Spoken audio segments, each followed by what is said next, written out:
यो विशेष संवादको अर्को एउटा नयाँ संस्करणमा स्वागत छ आदरणीय दर्शकवृन्द। म सुशील पाण्डे। आसन्न संघीय प्रतिनिधि सभा र प्रदेश सभाको निर्वाचनका निमित्त गठबन्धन मार्फत होमिनका लागि तयारी गरिरहेको नेकपा माओवादी केन्द्रले महाधिवेशन सम्पन्न भएको 8 महिनापछि आफ्नो पदाधिकारीहरू चयन गरेको छ। आफ्नै दल सञ्चालन गर्नका निमित्त यति ढिला सुस्ती गरिरहेको यो राजनीतिक दलले समग्र राष्ट्रिय राजनीतिमा भने के गर्न सक्ला, अथवा भर्खरै नियुक्त हुनुभएका चयन हुनुभएका पदाधिकारीहरूले समग्र दल र राष्ट्रिय राजनीतिमा के कस्तो भूमिका खेल्न सक्लान्। आज हामी यसै विषयमा केन्द्रित भएर कुराकानी गर्छौँ र हामीसँग हुनुहुन्छ नेकपा माओवादी केन्द्रका महासचिव देव गुरुङ।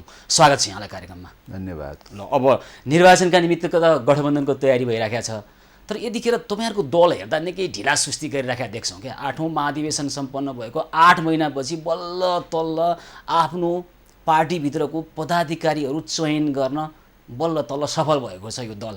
अनि यसले समग्र राष्ट्रिय राजनीति अथवा अहिले बिग्रिएको भनेको राजनीतिमा प्रभावकारी भूमिका खेल्न सक्ला भनेर जनताले कसरी अपेक्षा गर्ने भन्नुहोस् त।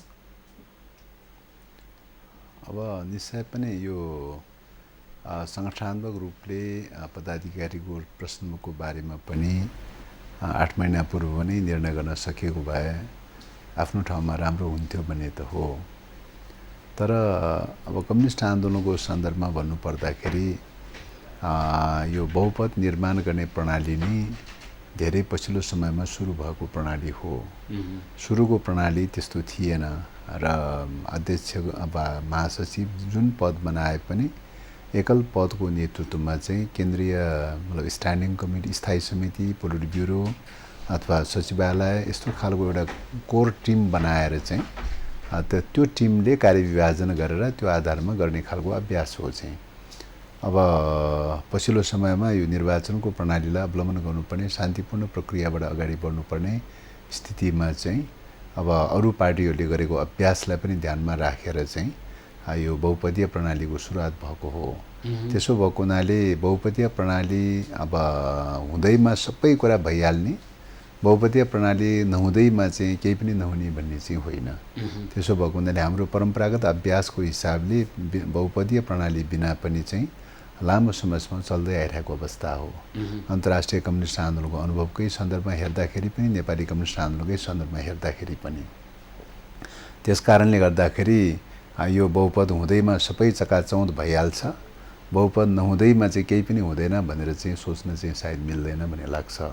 त्यसैले बहुपद नहुँदा पनि चाहिँ अब विचार, नीति आदि कार्यक्रमहरूको सन्दर्भमा पार्टीले खेल्नुपर्ने भूमिका कमोबेसी रूपमा खेलिरहेकै विषय हो। बहुपद भएर पनि तपाईँको चाहिँ मतलब त्यतिका धेरै आनकातान फरक परिहाल्छन्, मौलिक रूपले गुणात्मक रूपले फरक परिहाल्छन् भन्ने कुरा होइन। निर्णय प्रक्रिया हाम्रो कलेक्टिभ नै हुन्छ, सामूहिक नै हुन्छ निर्णय प्रक्रिया। सामूहिक रूपले गर्ने निर्णयहरूलाई क्रियान्वयन गर्ने सन्दर्भमा आफ्नो आफ्नो जिम्मेवारी जहाँ जहाँ जे जस्ता जिम्मेवारी छन् त्यो जिम्मेवारी अनुसार क्रियान्वयन हुने कुरा हो। यो दलप्रति आम जनताको मूल प्रश्न र चासो चाहिँ यतिखेर के हो भने नि, आफ्नै दलभित्रको पदाधिकारी चयन गर्न यति ढिला सुस्ती गर्छ, दलै चलाउन सकेका छैन यो दलले। यसले राष्ट्रिय राजनीति यसलाई यसमा प्रभावकारी भूमिका कहाँनिर खेल्ला, कसरी अपेक्षा गर्ने भन्नुहोस् त। त्यही त अब यो त्यही त हेर्ने दृष्टिकोणमा निर्भर रहने विषय हो भनेर मैले भने।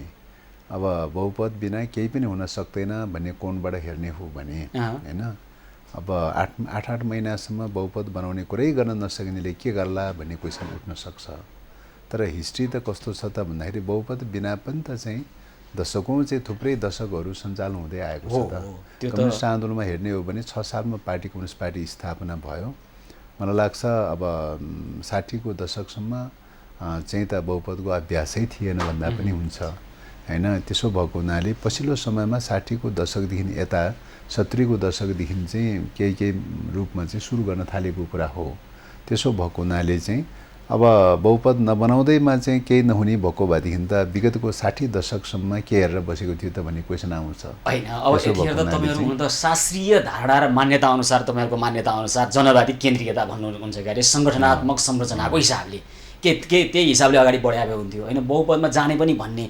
तर मूल विषय भनेको नेकपा माओवादी केन्द्रभित्र पनि पद लोलुपताको त्यो आकाङ्क्षा यति धेरै बढिसकेछ कि जसलाई तपाईँहरूले जिम्मेवारी दिनुभएको छ नि अध्यक्षलाई, होइन पदाधिकारी चयन गर्ने उहाँमाथि यति दबाब परिरहेको छ कि कसलाई छान्ने कसलाई नछान्ने यो एक खालको समस्या सकोस् पार्टी चलाउनै सकोस् के जब ऊर्जाहरू पार्टी चलाउनै जान्छ भने राष्ट्रका समस्या कहिले सोच्ने जनताका दुःख समाधान गर्छु कहिले भन्ने निश्चय पनि अब समस्या रहित भन्ने त हुँदैन समस्याहरू त हुन्छन् किन त भन्दाखेरि यो समाज नै अन्तर्विरोधमा अन्तर्निहित छ वर्गीय अन्तर्विरोधमा अन्तर्निहित छ राज्य सञ्चालनको सन्दर्भमा होस् या पार्टी सञ्चालनको सन्दर्भमा होस् हरेक ठाउँमा अन्तर्विरोधहरू त विद्यमान हुन्छन् अन्तर्विरोधहरूलाई कुशलतापूर्ण ढङ्गले सञ्चालन गर्न कति सफल भयौँ भएनौँ भन्ने कुरा नै हो अब यो सङ्गठन व्यवस्थापनको सवालमा पनि अझ व्यवस्थित ढङ्गले चुस्त ढङ्गले छिटो छरित्वका साथ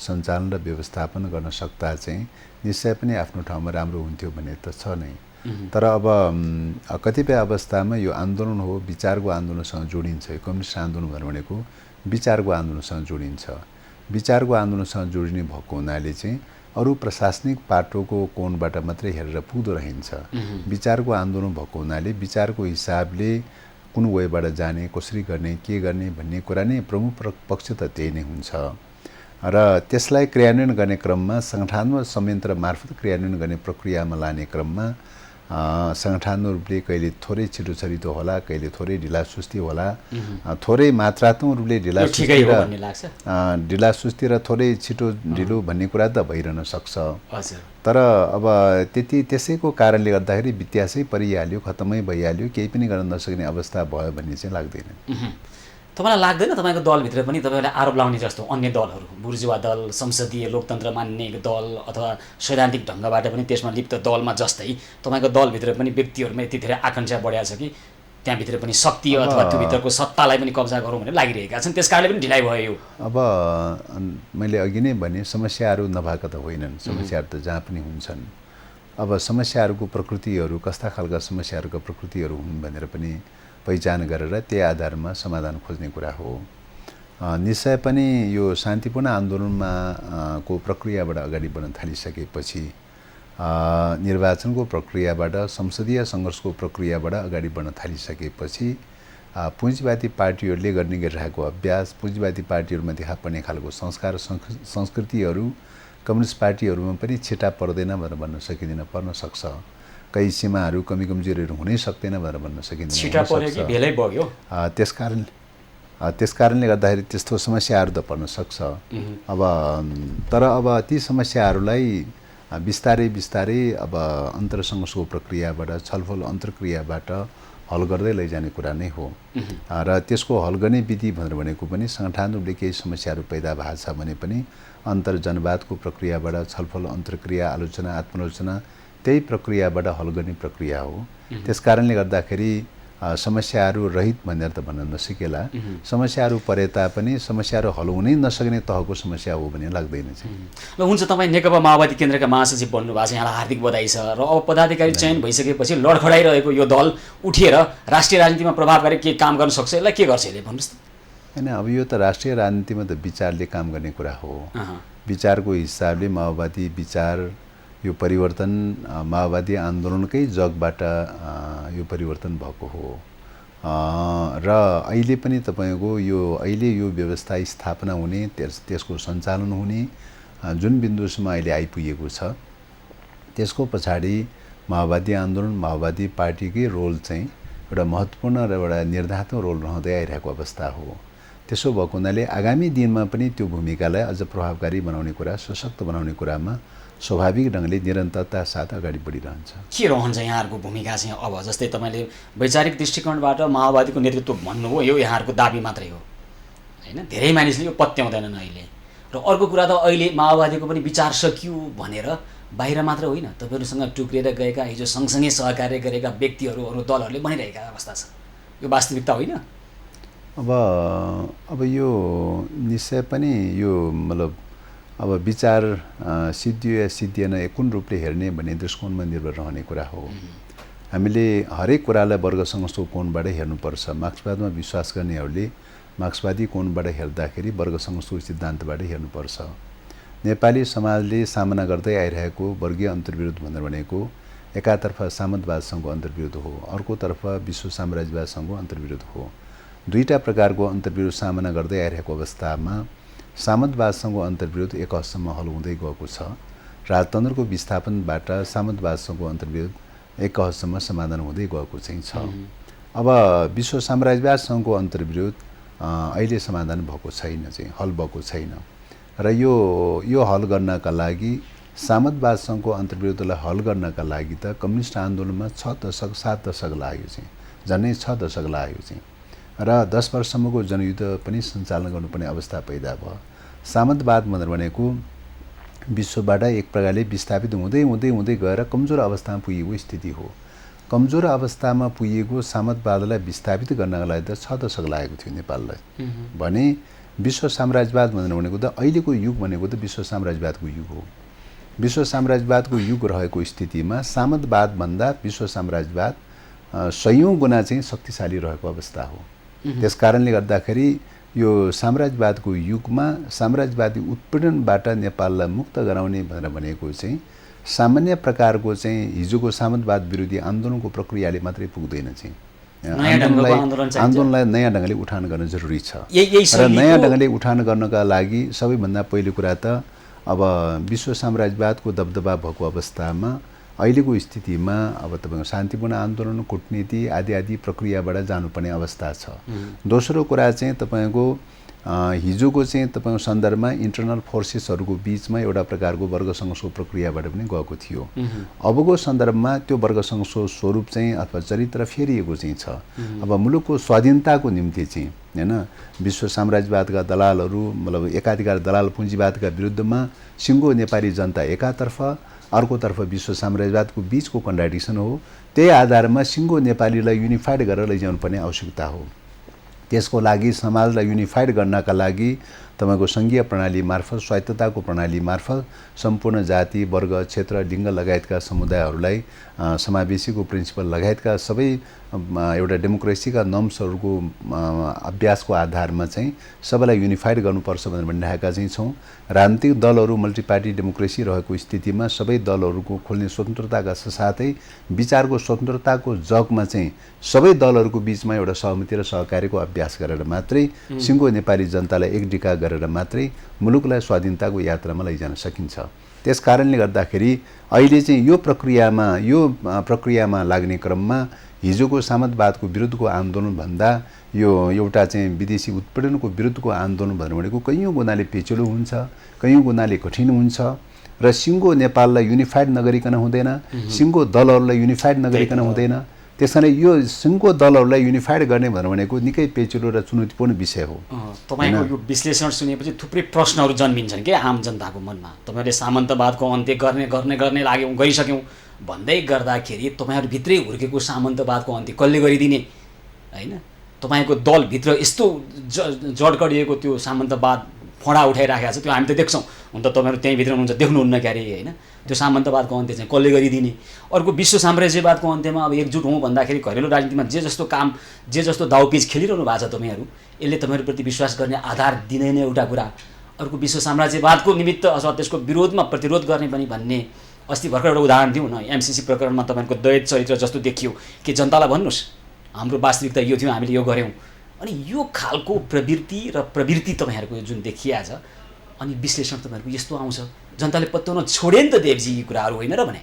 अब सङ्घर्षको स्वरूप बदलेको स्थितिमा सङ्घर्षका स्वरूपहरू बदलेर उतार चढाव र विभिन्न ढङ्गले जिगज्याग भएर नागबेली आकारमा चाहिँ गइरहेको अवस्थामा सरलीकृत रेखाको सङ्घर्षको स्वरूप हेरेर हुँदैन चाहिँ। त्यसकारणले गर्दाखेरि यो विश्व साम्राज्यवाद किन टिक्न सफल भएको छ त भन्दाखेरि चाहिँ सङ्घर्षका नयाँ विभिन्न रूपहरू अवलम्बन गरेर टिकिरहेका चाहिँ छन्। त्यसकारणले गर्दाखेरि त्यसको विरुद्धको रणनीति पनि, त्यसको विरुद्धको कार्यनीति पनि सङ्घर्षका स्वरूपहरू विभिन्न प्रकारका चाहिँ सङ्घर्षका स्वरूपहरू अवलम्बन गर्दै जानुपर्ने आवश्यकता हुन्छ। त्यसकारणले गर्दाखेरि सङ्घर्षका स्वरूपहरू अदलाबदली भइरहेको अवस्थामा, भाङ्गाटिङ्गा उतार चढाव भएर गइरहेको अवस्थामा चाहिँ हुनसक्छ कतिपय अवस्थामा बिल्कुलै कन्फ्युजन हुँदै भएन भनेर त भन्न नसकेला। तर हामीले हेर्ने कुरा के हो त भन्दाखेरि चाहिँ एउटा दुईटा घटनाक्रमको आधारमा मात्रै हेर्ने विषय होइन, निरन्तरतामा हेर्ने कुरा हो, समग्रतामा हेर्ने कुरा हो। समग्रतामा हेर्ने हो भने माओवादी आन्दोलनकै कारणले गर्दाखेरि मुलुक अहिलेसम्म एक प्रकारले मुलुक स्वाधीनताको प्रक्रियाबाट एक हदसम्म टिक्न सफल भएको चाहिँ छ। त्यस कारणले गर्दाखेरि चाहिँ यदि माओवादी आन्दोलन उठान नभएको हुँदो हो त चाहिँ मुलुकको अवस्था यो स्थितिमा आउँथ्यो कि आउने थिएन, यो अवस्था रहन्थ्यो कि रहने थिएन, विभिन्न प्रश्नहरू चाहिँ छ। त्यस कारणले गर्दाखेरि हामीले पहिलो कुरा त हामीले जुन प्रतिबद्धता साथ जुन विश्वासका साथ आन्दोलन उठान गरिरहेको चाहिँ छ त्यसमा हामी अविचलित छौँ। हो, सङ्घर्षका स्वरूपहरू अवलम्बन गर्ने क्रममा बाङ्गा टिङ्गा उतार चढावका सङ्घर्षका स्वरूपहरू हुने भएको हुनाले कतिपय अवस्थामा हुनसक्छ कति थोरै थोरै कन्फ्युजनहरू पनि हुनै सक्दैन भनेर भन्न नसकेला। तर कन्फ्युजन भएछ भने पनि समयक्रममा त्यो साफ हुँदै जान्छ, प्रश्न हुँदै जान्छ। पहिलो कुरा त्यो। दोस्रो कुरा चाहिँ तपाईँको चाहिँ पार्टीको प्रश्न पनि उठाउनु भयो। पार्टीको प्रश्न भनेको चाहिँ तपाईले पार्टीको विश्व साम्राज्यवाद विरुद्धको प्रतिरोधमा लम्पसारवाद कस्तो शैली हो एउटा, हैन? अब तपाईले तर्क गरिरहँदा प्रश्न के जन्मिन्छ भने माओवादी के अथवा माओवादीको आन्दोलनले देश स्वाधीन भयो भन्दै गर्दा झन् पराधीन भयो भन्ने तर्क पनि त छ नि। अब हो, निश्चित रूपले समस्याको विषयहरू यो सङ्घर्षको उठान गर्ने सवालमा, यो आन्दोलनको स्वाधीनताको आन्दोलनको उठान गर्ने सवालमा सीमा रहँदै रहेन भनेर भन्न सकिँदैन, कमी कमजोरी रहँदै रहेन भनेर भन्न सकिँदैन। सीमा कमी कमजोरी रहन सक्छ, खुला हृदयले स्वीकार गरौँ न, रहन सक्छ। त्यस कारणले गर्दाखेरि ती सीमाहरू कमी कमजोरीका बावजुद पनि फेरि प्रकारान्तर रूपले त्यो आन्दोलनलाई सफलताको बिन्दुमा लैजानुको विकल्प छैन। त्यसो भएको हुनाले विगत कालमा आन्दोलनको चाहिँ स्वरूप, आन्दोलनको चरित्र, अवस्था, स्थिति, शक्ति सन्तुलनको अवस्था, धेरै कुरा त शक्ति सन्तुलनमा निर्भर रहन्छ, हैन? त्यसकारण शक्ति सन्तुलनमा निर्भर रहने भएको हुनाले चाहिँ चाहे तपाईँले अघि भन्नुभयो, चाहे एमसीसीको प्रश्न होस्, चाहे अरू विभिन्न प्रश्नहरू किन नहोस्, शक्ति सन्तुलनको अवस्थामा निर्भर रहन्छ। पहिलो कुरा त विचारले मात्रै त पुग्दैन। हो, विचारले लिड त गरेको छ माओवादीले, तर राज्य सञ्चालन लगायतका, संसद लगायतका सबै अङ्गहरूको संरचना त पुरानै संरचना चाहिँ छ, हैन? पुरानै संरचना रहेको पावर ब्यालेन्सको अवस्थाको हिसाबले त्यो खालको परिवर्तन भइसकेको अवस्था छैन। त्यस कारणले गर्दाखेरि त्यो परिवर्तन भएको छैन भनेर हामी निषेध गर्न सक्ने अवस्था पनि छैनौँ। अहिले सहमति र सम्झौताको प्रक्रियाबाट अगाडि बढ्नुपर्ने अवस्था चाहिँ छ। त्यसैले जहाँ मतलब जुनसुकै क्षेत्रमा पनि सहमति र सम्झौताको प्रक्रियाबाट अगाडि बढेर मात्रै चाहिँ मुलुकको रक्षा गर्न सक्ने अवस्था चाहिँ छ। निरपेक्ष ढङ्गले चाहिँ तपाईँको चाहिँ गएर त पुग्नेवाला त छैन त चाहिँ। हिजोको जस्तो टाइपको सिधा वर्ग सङ्घर्षको प्रक्रियाबाट मात्रै गएर त्यो अपेक्षा पनि होइन। त्यस कारणले गर्दा अलि स्पष्टता आवश्यक भएको चाहिँ यो त जनताले जान्न पाउनु पर्यो नि त। द्वैत चरित्र भनेर भनेको त के हो त भन्दाखेरि अब कतिपय त अब शक्ति केन्द्रहरूले चाहिँ तपाईँको दिग्भ्रमित पार्नका लागि पनि, राष्ट्रवादी शक्तिहरूलाई विखण्डित विभाजित पार्नका लागि पनि, क्रान्तिकारीहरूलाई विखण्डित विभाजित पार्नका लागि पनि द्वैत चरित्रको हल्ला गर्ने गर्दछन्, हैन? अब त्यो ग्राउन्ड रियालिटीमा कति मेल खान्छ खाँदैन भन्ने कुरा त्यो अलग कुरा हो, हैन? कतिपयमा भ्रम पनि पर्न सक्छ, पर्नै सक्दैन भन्ने कुरा भ्रम चिर्ने काम पनि त हो नि त सम्बन्धित दलको। के हो त भन्दा हो, त्यस कारणले गर्दा अहिले हेर्ने कुरा के हो त भन्दाखेरि हामीले त कतिपय अवस्थामा त पावर ब्यालेन्सको अवस्थालाई पनि हेर्नुपर्छ। पावर ब्यालेन्सको अवस्थालाई नहेरिकन कतिपय सामान्य प्रकारका जनस्तरमा उठ्ने खालका कतिपय क्वेसनहरूलाई हेर्ने हो भने पावर ब्यालेन्सलाई चाहिँ मतलब शक्ति सन्तुलनको अवस्थालाई नहेरिकन चाहिँ माओवादीप्रति अत्यधिक मात्रामा गरेको चाहिँ आशा र विश्वासको चाहिँ परिणामस्वरूप पनि कतिपय रिएक्सनहरू आइरहेको चाहिँ छ। किन त भने अब सङ्घको रूपमा माओवादीले नेतृत्व गरेका छ, सबै माओवादीले गरे भनेअनुसार गणतन्त्र आएको छ, माओवादीले भनेअनुसार संहिता आएको छ, धर्मनिरपेक्ष आएको, सबैको चाहिँ नेतृत्व माओवादी हो, सबै माओवादीले गर्छ भन्ने प्रकारको चाहिँ जुन प्रकारको एउटा अपेक्षा त छैन अहिले जनताको, कतिपय चिन्तन र सोच पनि त्यो अन्तर्निहित छैन भनेर भन्न सकिँदैन। त्यसले गर्दाखेरि चाहिँ तपाईँको आशा र अपेक्षा अनुसारको चाहिँ रिएक्सन पनि हुनसक्छ कहिलेकाहीँ त चाहिँ। त्यस कारणले गर्दाखेरि अब पावरको हिसाबले, शक्तिको हिसाबले हेर्दाखेरि चाहिँ हामी कमजोर अवस्थामा चाहिँ छौँ, हैन? कमजोर अवस्थामा चाहिँ छौँ।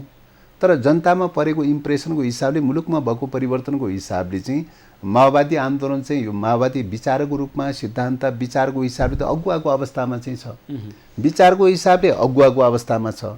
राज्य शक्तिको स्रोत मतलब संरचनाको हिसाबले के छ त भन्दाखेरि चाहिँ नितान्त कमजोर अवस्थामा चाहिँ छ। त्यसले गर्दाखेरि चाहिँ अब अपेक्षा गरे अनुसार सबै कुरा त अहिलेकै राज्य व्यवस्थाबाट हल हुन सक्छ भनेर त भन्न सकिँदैन चाहिँ। हुन्छ, ल म यो विषय लिएर आउँछु। यो विषय संवाद निरन्तर जारी रहनेछ, हामीसँगै रहनुहोला।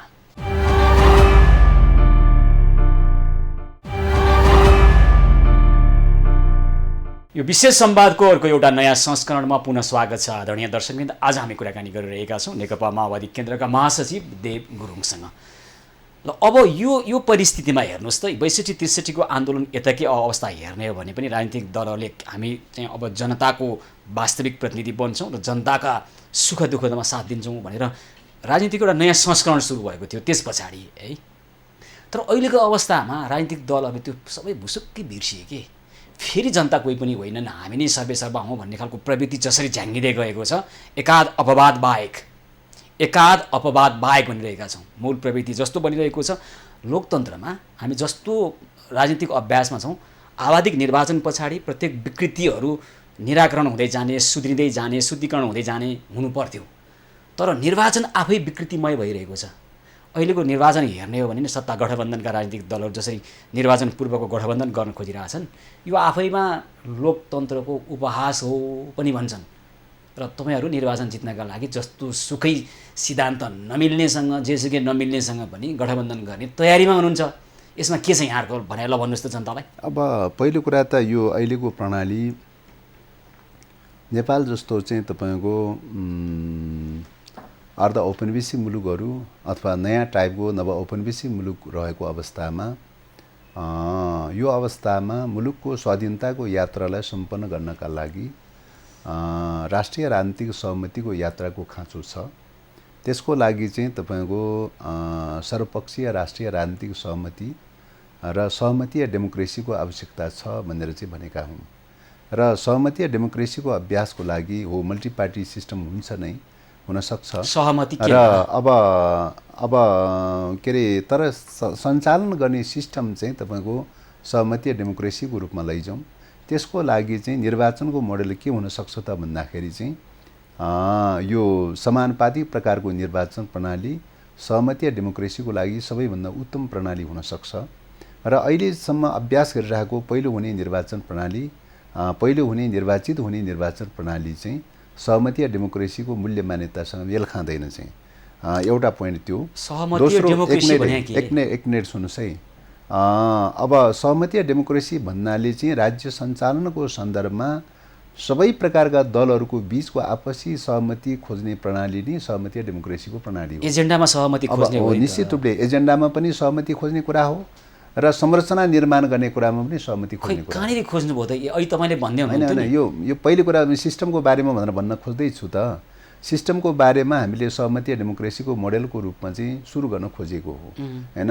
पहिलो कुरा त्यो कुरा यो निर्वाचन प्रणालीकै सन्दर्भमा सहमत हुन सकेन चाहिँ, र त्यसले गर्दाखेरि भयो कहाँ गयो त भन्दाखेरि फर्स्ट पोस्ट दी पासको सिस्टमबाट जान थाल्यो।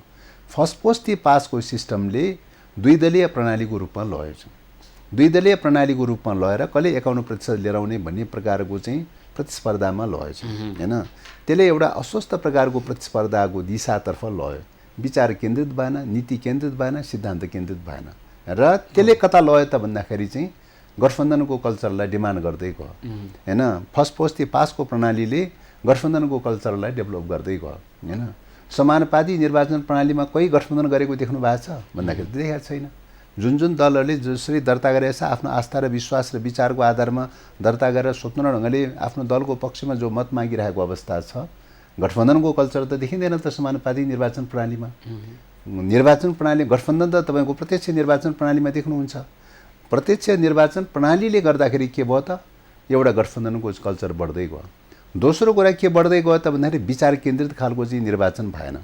त्यो के भयो त भन्दाखेरि चाहिँ विचार केन्द्रित भन्दा पनि चाहिँ के गर्दाखेरि जित्न सकिन्छ भन्ने नाममा चाहिँ तपाईँको के भयो त विचार, सिद्धान्त, आदर्श, नैतिक मूल्य मान्यता सबै छोडेर चाहिँ जित्नका लागि चाहिँ जे पनि गर्ने प्रकारका प्रवृत्ति बढ्दै गयो। अहिले यही गरिरहनु भएको छ यहाँहरु। हो, सुन्नुहोस् पहिलो कुरा चाहिँ त्यसले गर्दाखेरि दोस्रो यो प्रणालीले गर्दाखेरि मुलुकमा राष्ट्रिय सहमति जुटाउन सकिँदैन है।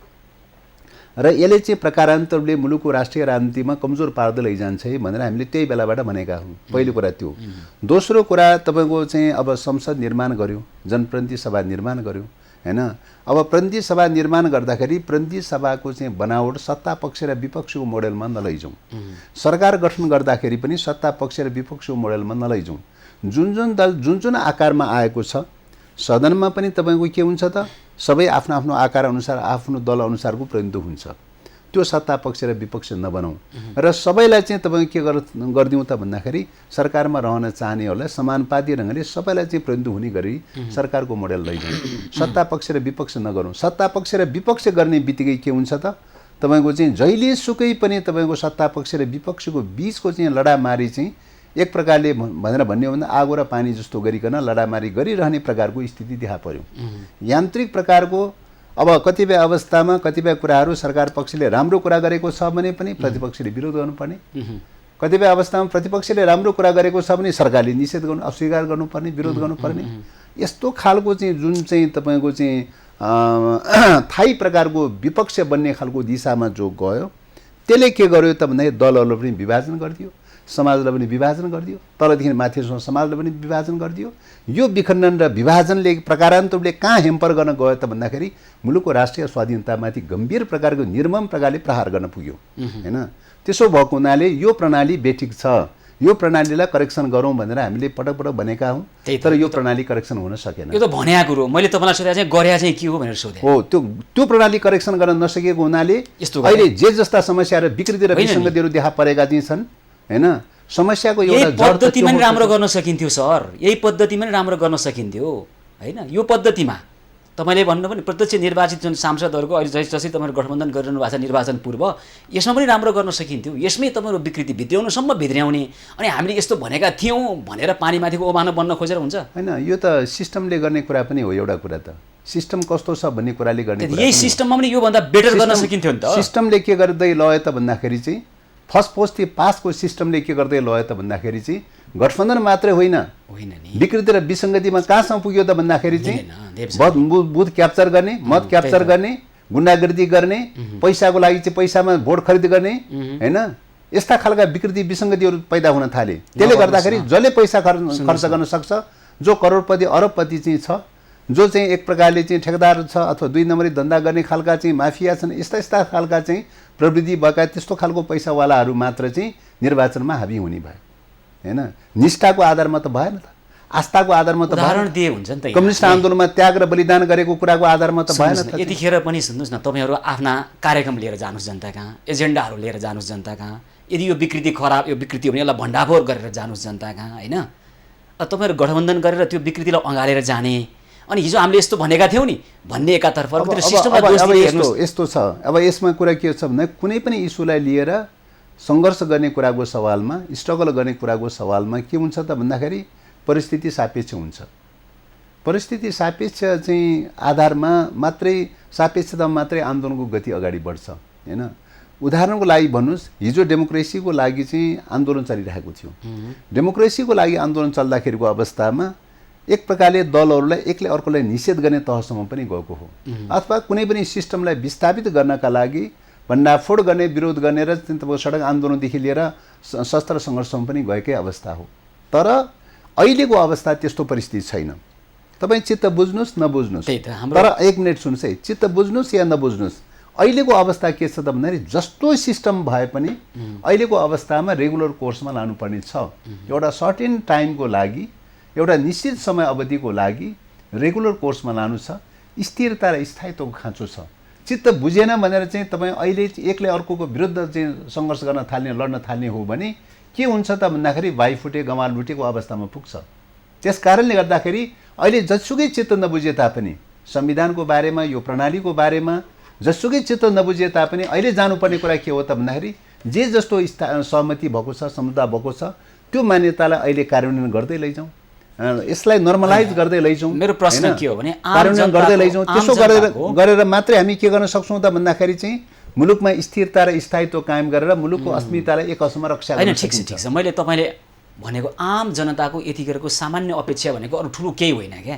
कम्तीमा यो जस्तो खालको निर्वाचन छ, यो सामान्य ढङ्गको निर्वाचन भइदियोस्।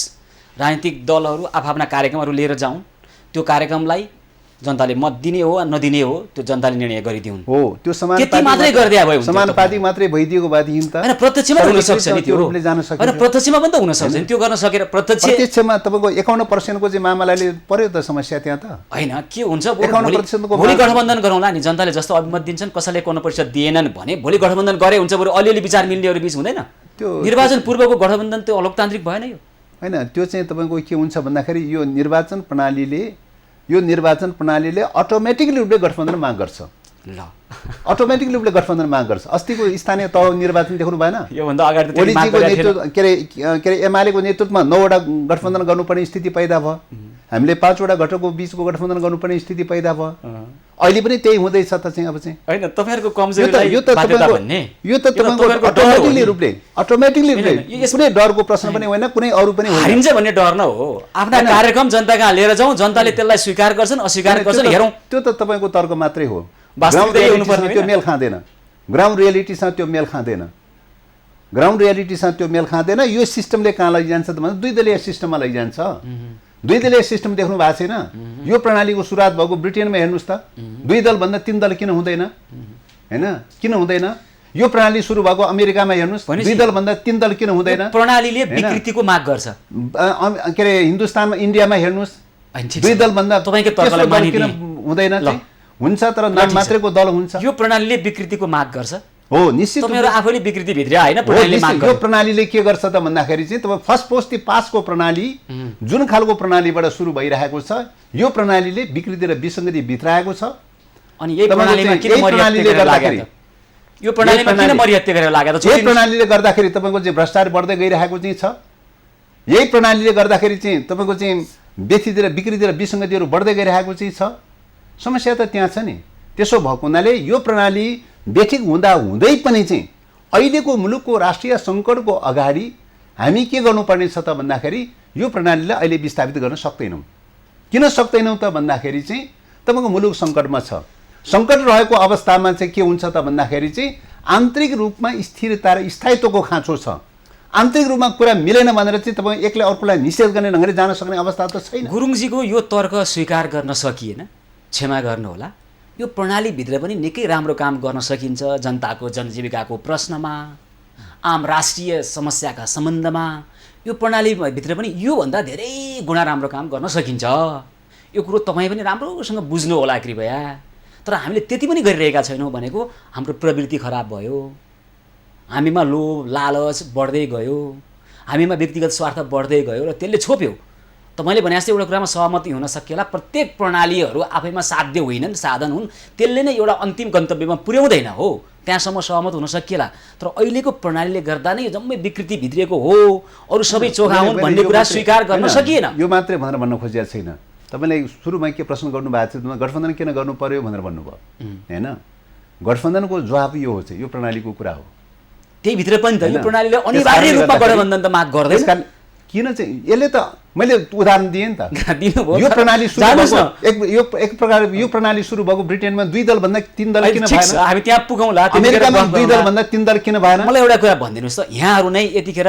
आफ्नो पार्टी मात्रै आफ्ना कुरा मात्रै एजेन्डा मात्रै अहिले तपाईले भन्नुभएको थियो नि तपाईहरुको विचार जनतामा छ अथवा राष्ट्र यो विचारले नेतृत्व भइरहेछ भने त्यो विचार लिएर जानुस् जनता कहाँ कसले छेक्छ तपाईलाई डर के छ हराइदिन्छन् जनताले भन्ने डर हैन गठबन्धन चाहिए हो तपाईहरुलाई होइन अब यो त तपाईको विश्लेषणको कुरा मात्रै हो यो वास्तविकता हो सर हो तब हो यो यसको लागि तपाईको भनाइको लागि चाहिँ समानुपाती निर्वाचन प्रणाली सुरु गरौँ सबै दलहरू अटोमेटिकली रूपले त्यो रूपले जान बाध्य हुन्छ सबै दलहरू त्यो रूपले जान बाध्य हुन्छ आफ्नो आफ्नो घोषणापत्र नाम चाहिँ अनि आफ्नो आफ्नो प्रतिबद्धता पत्र आफ्नो आफ्नो नारा आफ्नो आफ्नो निष्ठा आस्था के छ हैन त्यो रूपले चाहिँ तपाईको समानुपाती उम्मेदवारको नाम चाहिँ कोडको खल्तीबाट निकाल्नु हुन्छ तपाईहरुले अनि त्यो रूपले होला समानुपातीमा पनि निरपेक्ष रूपले तपाईको चाहिँ कतिपय सीमाहरू रहित भनेर भन्न सकिँदैन सीमा हुन सक्छ कमी कमजोरी हुन सक्छ तर त्यो कमी कमजोरी चाहिँ तपाईको एउटा दलभित्र दलहरू बीचको इन्टरेक्सनको आधारमा पनि सुधार गर्दै लैजाने प्रकारका सीमा हुन्थ्यो ल त्यसो हो भने अहिलेकै पद्धति अन्तर्गत सबभन्दा राम्रो के गर्ने त म त्यो विषय लिएर आउँछु यो विशेष संवाद निरन्तर जारी रहनेछ हामीसँगै रहनु होला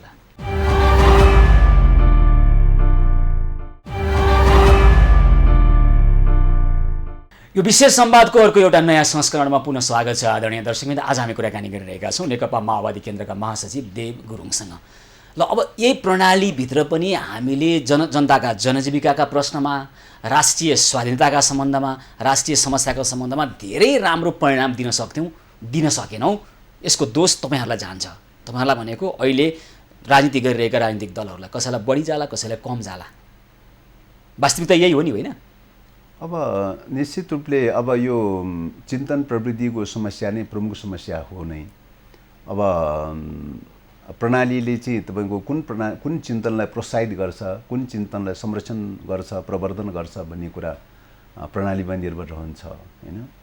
अहिलेको प्रणालीले के चिजलाई प्रोत्साहित गर्छ त भन्दाखेरि चाहिँ तपाईँको मतलब के अरे अब एकाधिकार प्रकारको चाहिँ तपाईँको पुँजीवादलाई, एकाधिकार प्रकारको दलाल पुँजीवादलाई बढावा दिन्छ हैन। बहुराष्ट्रिय कम्पनीहरूलाई बढावा दिन्छ, विदेशी एनजिओ आइएनजिओलाई बढावा दिन्छ। जसको साथमा पैसा छ, पैसा हुने ठाउँलाई केन्द्रबिन्दु बनाउँदै लैजान्छ हैन। त्यसकारणले पावर चाहिँ पैसा, जसको साथमा पैसा छ उसको हातमा पावर सेन्ट्रलाइज हुँदै जान्छ। यो प्रणालीले त्यता लैरहेको छ। त्यसो भएको हुनाले हामीले एकाधिकार दलाल पुँजीवादको विरुद्धमा राष्ट्रिय स्वाधीनताको आन्दोलनको लागि, स्वाधीनताको लागि, आत्मनिर्भर अर्थतन्त्रको लागि जसरी चाहिँ चिन्तनगत प्रविधिगत रूपले त्यसरी लड्नुपर्ने हो होला, त्यहाँ चाहिँ सीमाहरू रहन सक्छ, कमी कमजोरी रहन सक्छ। तर यसको चाहिँ सन्दर्भमा के हो त भन्दाखेरि अहिलेको परिस्थिति भनेको इन्टर्नल रूपबाट देखा परेको समस्यामा मात्रै केन्द्रित रहेर पुग्ने अवस्था छैन। अहिलेको चाहिँ यो परिस्थिति भनेको विभिन्न मतलब साम्राज्यवादको युगमा विभिन्न शक्ति केन्द्रहरूको टकराव र द्वन्द्वको अवस्था र युद्धको चाहिँ अवस्था, शीत युद्धको अवस्था र युद्ध पूर्वको चाहिँ जुन खालको चाहिँ अवस्था छ, यो अवस्थाले गर्दाखेरि चाहिँ नेपाल जस्ता साना मुलुकहरूको रक्षा गर्ने प्रश्न गम्भीर चुनौतीको विषय बनेको छ। त्यसैले त्यो रक्षा गर्नका लागि चाहिँ हामीले हामीले के नीति अवलम्बन गर्न जरुरी छ भन्दाखेरि के नीति अवलम्बन गर्न जरुरी छ त भन्दाखेरि इन्टर्नल रूपमा सबै फोर्सेसहरूको बीचमा सहमति र सम्झौताको बाटो खोज्नुको विकल्प छैन।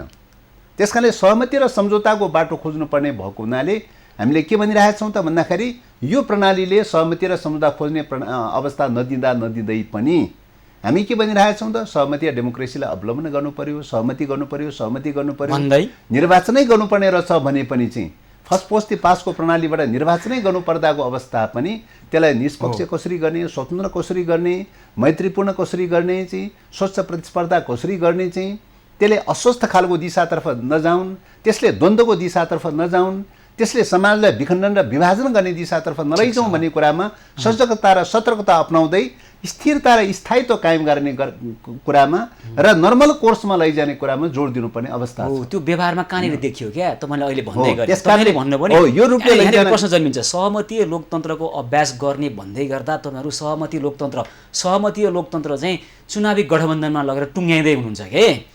राष्ट्रिय राजनीतिका यी समस्या, अन्तर्राष्ट्रिय सम्बन्धका यी समस्यालाई एउटा सहमति खोजौँ भन्ने तपाईँले पहल कहिले कहाँ गर्नुभयो त्यो भनिदिनुहोस् न। अब यो चाहिँ तपाईँको अब यो पहल प्रयास, अब यो विषयमा अब चलिरहेका कुराहरू, चलिरहेका बहसहरू चाहिँ तपाईँको मुलुकको सन्दर्भमा, मुलुकको अगाडि आइरहेका सङ्कटहरूको सन्दर्भमा सहमतिको चाहिँ प्रयास हुँदै भएन भनेर भन्न मिल्दैन, सहमतिको पहलहरू हुँदै भएन भनेर भन्न मिल्दैन हैन।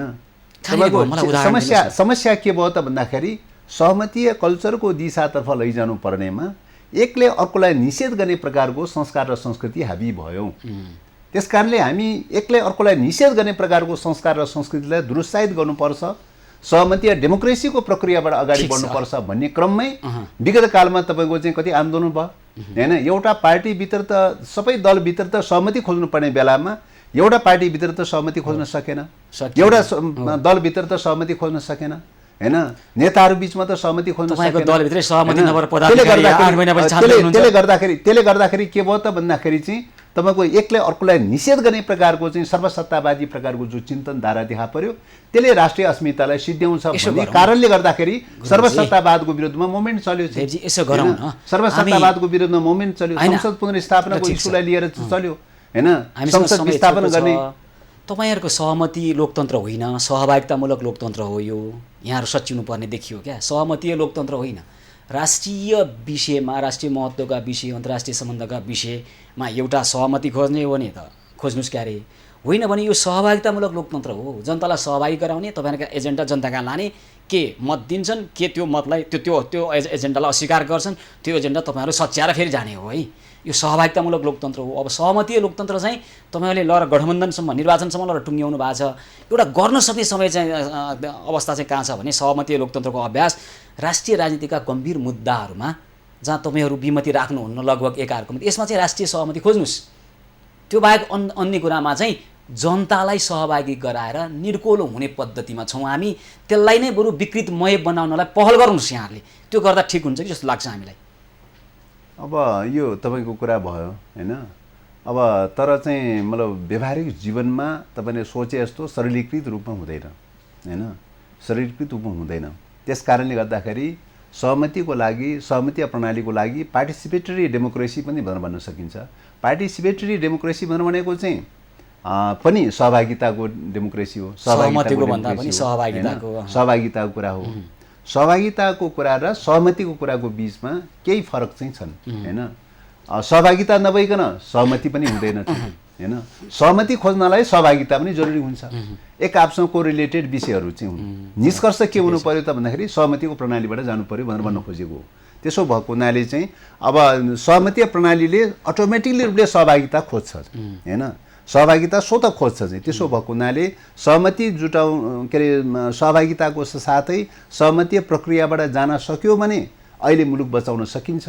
मुलुक बचाउन सक्यो भने अरू विकास निर्माण लगायतका सुधार गर्ने खालका कुराहरू लगायतका धेरै कार्यहरू गर्न सकिने ठाउँ मुलुकै नबस्ने स्थिति हो जस्तो लाग्छ यहाँहरूलाई। अब यदि हामी सहमति प्रणालीबाट जान सकेनौँ, एकले अर्कोलाई निषेध गर्ने र एकले अर्कोलाई सिद्ध्याउने र एकले अर्कोलाई भित्तामै पुर्याएर सिद्ध्याउने प्रक्रियाबाट जान थाल्यो भने के हुन्छ त भन्दाखेरि त्यसैमा चाहिँ विदेशी शक्ति केन्द्रहरू टेक्छन्, त्यसैमा खेल्छन्, भाइफुटे गँवार लुटेको प्रक्रियाबाट जान सक्छ।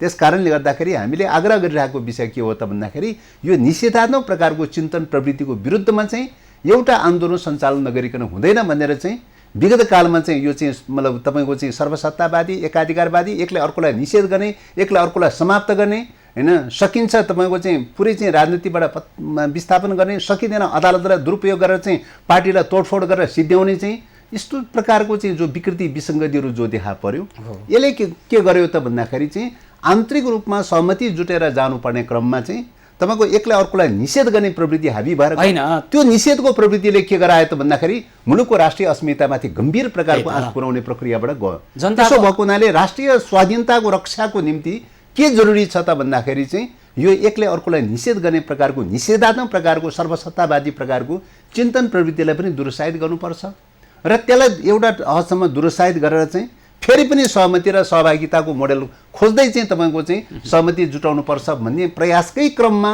5 दलीय गठबन्धनको प्रक्रिया सुरुवात भएको। 5 दलीय गठबन्धन जित र हारको प्रश्न मात्रै सीमित छैन। यो प्रश्न केसँग जोडिएको छ त भन्दाखेरि मुलुकको स्वाधीनताको रक्षाको निम्ति चाहिँ के गर्नु पर्यो त, अहिलेको डेमोक्रेसीको रक्षा गर्नु पर्यो, अहिलेको प्रणालीलाई रक्षा गर्दै जानु पर्यो, स्थिरता र स्थायित्व कायम राख्नु पर्यो। यसमा सबै राजनीतिक फोर्सेसहरूलाई सहमति जुटाउने कोसिस गर्नु पर्यो, सहभागिता जुटाउने कोसिस गर्नु पर्यो। यही प्रक्रियाको क्रममा चाहिँ जुन चिन्तन प्रवृत्ति निषेध गर्ने खालको चिन्तन प्रवृत्ति छ त्यो चिन्तन प्रवृत्तिलाई चाहिँ तपाईँको चाहिँ एक हदसम्म चाहिँ मतलब अन्त्य गर्नु पर्यो यहाँले भन्नुभयो हैन त। ल ठिकै छ, भनेको कुरो त ठिकै हो, तर आम जनता के भन्न थालेका छन् भने नि तपाईँहरू बिचमा सहमति चाहिँ देश लुटेर खानलाई हुन्छ क्या, विकृतिको अन्त्य नगर्नका निमित्त सहमति हुन्छ। उदाहरण दिन्छु नि, भ्रष्टाचार अन्त्य गर्नका निमित्त एकैछिन भ्रष्टाचार अन्त्य गर्नका निमित्त 46-47 यताका नेताहरूको एकचोटि सम्पत्ति विवरण हेरौँ त भन्ने कुरामा नहेरौँ भन्ने कुरामा तपाईँहरूको मौन सहमति भइरहेको छ नि हैन। यस्ता कुरामा चाहिँ सहमति छ, सहमतिको लोकतन्त्रको चरम तपाईँहरूले सदुपयोग गरिरहनु भएको छ यस्ता। अब यो भ्रष्टाचारको कुरा, विकृति विसङ्गतिको कुरा निश्चित रूपले नेपालमा समस्याहरू नभएको होइन, समस्याहरू छन्, विकृति विसङ्गतिहरू छन्, चरम रूपमै छन् समस्याहरू हैन, समस्याहरू चरम रूपमै छ। अनि यो समस्या बढाउनका निमित्त सहमति भइरहेछ तपाईहरुको। एक मिनेट सुन्नुस्, यो समस्याहरू नभएको होइन, त्यो समस्यालाई पनि हामीले निराकरण गर्नुपर्छ, समाधान गर्नुपर्छ, भ्रष्टाचार मुक्त समाज निर्माण गर्ने पहल गर्नुपर्छ, प्रयास गर्नुपर्छ। यसमा विमति होइन, यसमा विवाद होइन। तर प्रश्न के हो त भन्दाखेरि चाहिँ तपाईको चाहिँ दलहरूको बीचमा सहमति जुट्न नदिनका लागि, जनताको बीचमा सहमति जुट्न नदिनका लागि चाहिँ कतिपय ट्रेन्ड टेन्डेन्सीहरू के हुन्छ त, व्यक्तिगत पद र प्रतिष्ठाको स्वार्थलाई केन्द्रबिन्दु बनाएर चाहिँ उचाल्ने प्रकारको प्रक्रिया पनि सुरु हुन्छ दलैभित्र। यसको अगुवा को हो त, बहुराष्ट्रिय कम्पनीहरू तलदेखि माथिसम्मको चाहिँ कमिसन तन्त्रका चाहिँ के अरे नेटवर्क चाहिँ जो छ, त्यो कमिसन तन्त्रका नेटवर्कले चाहिँ तपाईँको ब्युरोक्रेसीलाई खरिद गर्न सकिन्छ कि, न्यायालयलाई खरिद गर्न सकिन्छ कि, तपाईँको चाहिँ पार्टीका नेताहरूलाई खरिद गर्न सकिन्छ कि, मिडियालाई खरिद गर्न सकिन्छ कि, यो खालको प्रक्रिया त जसको हातमा चाहिँ तपाईँको चाहिँ कमिसन तन्त्रको चाहिँ केन्द्रबिन्दु छ हैन, अर्थतन्त्रको केन्द्रबिन्दु छ, त्यसले त खरिद बिक्रीको प्रक्रिया चलिरहेको छ। भोलि निर्वाचन यही तरिकाबाट त्यस कारणले गर्दा निर्वाचनमा पनि त्यही खरिद बिक्री चल्छ। त्यही निर्वाचन पछाडिको राजनीति सग्लेला भनेर हामीले आशा गर्ने कि नगर्ने त? अब मलाई लाग्छ यो चाहिँ खालि अहिले अपेक्षा गर्ने कुरा कति मात्रै हो त भन्दाखेरि चाहिँ कमसेकम भताभुङ नहोस्, लथालिङ भताभुङ भएर चाहिँ मुलुक मतलब एक प्रकारले आन्तरिक विग्रहमा फसेर चाहिँ मुलुकको अस्मिता समाप्त हुने दिशातर्फ नजाउँ। अहिले कमसेकम यथास्थितिमा भए पनि रहिरहन्, मुलुक थेगियोस् कमसेकम भन्नेमा मात्रै छ 4-5 वर्ष यो युद्धको माहौल खडा भइरहेको अवस्थामा चाहिँ यो युद्धको अवधिभरमा चाहिँ मुलुक यथास्थितिमा मात्रै रहिरहन सक्छ। युद्ध भने तपाईँले कुन युद्धलाई इङ्गित गरिरहनु भएको छ? हैन, अब तपाईँको चाहिँ शीतयुद्धको पूर्व सन्ध्या देखिरहनु भएकै छ हैन, तपाईँको चाहिँ शस्त्र अस्त्रको होडबाजी चलिरहेको देखिरहनु भएकै छ हैन, युद्धका चाहिँ पूर्व घटनाहरू चाहिँ मडारिरहेको देख्नु भएकै छ हैन। त्यस कारणले गर्दाखेरि यस्तो प्रकारको युद्ध आतङ्कको चाहिँ जो बिगबिगी बढिरहेको चाहिँ अवस्था छ, यस्तो अवस्थामा चाहिँ तपाईँको साना राष्ट्रहरूको अस्मिताको रक्षा गर्ने प्रश्न नै सबैभन्दा ठुलो च्यालेन्जको विषय बन्छ। ठिकै छ। त्यस कारणले यो अस्मिता बचाउन सक्यो, रक्षा गर्न सक्यो भने तपाईँको विकास निर्माणको कुरा, भ्रष्टाचार नियन्त्रण गर्ने कुरा, सुधार गर्दै लैजाने कुरा, समाजमा सुधार गर्ने कुरा, सिस्टमलाई रूपान्तरण गर्दै लैजाने कुरा, यी तमाम विषयहरू नेपालीहरूको हातमा रहन्छ, दलहरूको हातमा रहन्छ र त्यो भविष्यमा हामी गर्दै जाने अवसर पाउँछौँ। देशै बचेन भने, स्वाधीनता नै बचेन भने तपाईँ कहाँ सिस्टम सुधार गर्नुहुन्छ, कहाँ भ्रष्टाचार नियन्त्रण गर्नुहुन्छ, कहाँ डेभलपमेन्ट गर्नुहुन्छ? तर गम्भीर प्रश्न उठाइदिनु हो यहाँले हैन। यदि यो देशको स्वाधीनतामा खतरा छ भने नि यो देशको घरेलु राजनीतिको कारणले खतरा हुने हो नि त, अपरिपक्व कूटनीतिको कारणले खतरा उत्पन्न हुने हो नि त।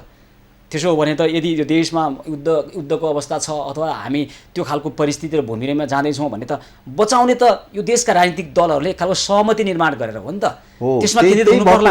त्यही भएको हुनाले अहिलेको मूल मुद्दा भनेको मैले अघि सुरुदेखि नै भनिरहेको छु, भन्नुभयो त तपाईले, अहिले सुरुदेखि नै भनिरहेको छु, अहिले शान्तिपूर्ण रूपले जाने अवस्था हो, अहिले सहमतीय प्रक्रियाबाट जाने अवस्था हो, अहिले पञ्चशीलको सिद्धान्तलाई अवलम्बन गर्ने अवस्था हो, अहिले कुनै सैन्य गठबन्धनमा नगइकन असंलग्नताको सिद्धान्त अवलम्बन गर्ने अवस्था हो। अहिले चाहिँ तपाईँको सामान्य स्थिरता र स्थायित्वको कोर्सबाट जानुपर्ने आवश्यकता हो।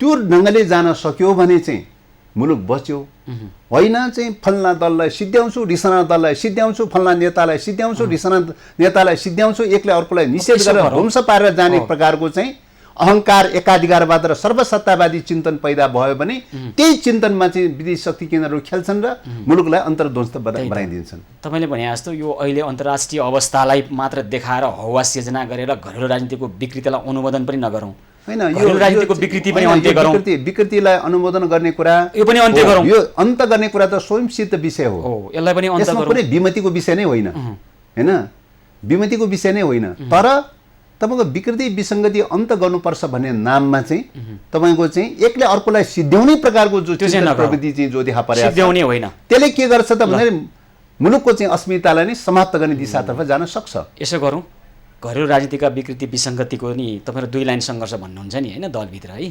त्यस्तै घरेलु राजनीतिका विकृति विसङ्गतिको अन्त्यको लागि पनि जनतालाई निर्णय गर्न छोडिदिउँ स्वतन्त्र ढङ्गबाट। त्यो पद्धति, त्यो परिपाटीको उच्चतम अभ्यास गर्न, यसको सकारात्मक पक्षको उच्चतम अभ्यास गर्ने वातावरण बन्दै जाओस् र अन्तर्राष्ट्रिय अवस्थालाई, यो अवस्थामा कम क्षति हुने गरी यो अन्तर्राष्ट्रिय अवस्थालाई सुधार्नका निमित्त पनि तपाईँहरू अहिले सक्रिय रहनुभएका विद्यमान राजनीतिक दलबीच एक खालको राष्ट्रिय सहमति होस्।